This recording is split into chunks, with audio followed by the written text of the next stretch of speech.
Салям, меня зовут Динара, и я хозяюшка чайной при музее Чакчака. Здесь я смогу угостить вас не только традиционными сладостями и выпечкой, но и вкуснейшими чаями. У нас их здесь более 20 видов. При чайной имеется торговая лавка с множеством различных чаев, которые вы можете приобрести не только для себя, но и для близких. И сегодня в этом видео я покажу вам, как правильно заваривать травяные сборы. Всего в лавке два вида чаев. Просто травяные сборы и сборы, смешанные с черным чаем. Расскажу подробнее про травяные сборы. Их можно смешивать с черным или зеленым чаем. Если мы берем черный чай за основу, то рецепт такой. Пол-литра горячей воды 85-95 градусов. 1 чайная ложка черного чая, 1 чайная ложка травяного сбора. Все смешиваем в одном чайнике и даем настояться 3-4 минуты. Данную смесь можно залить кипятком еще 2 раза, однако потом нужно будет обновить кипяток. Помните, травы не должны стоять слишком долго.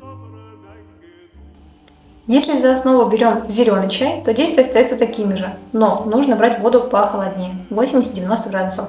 В остальном все так же.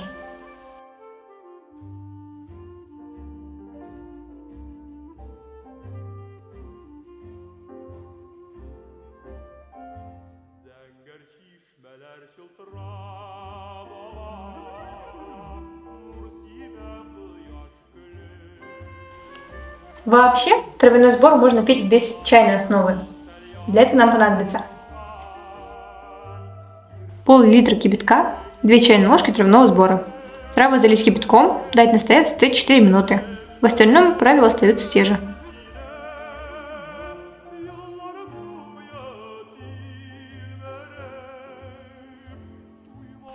Остается второй вид – черный чай с травами. С ним все гораздо проще. Нам необходимо 1 столовая ложка чая с травой, пол-литра горячей воды, 85-95 градусов. Дальнейшие действия те же – залить, дать настояться и наслаждаться напитком.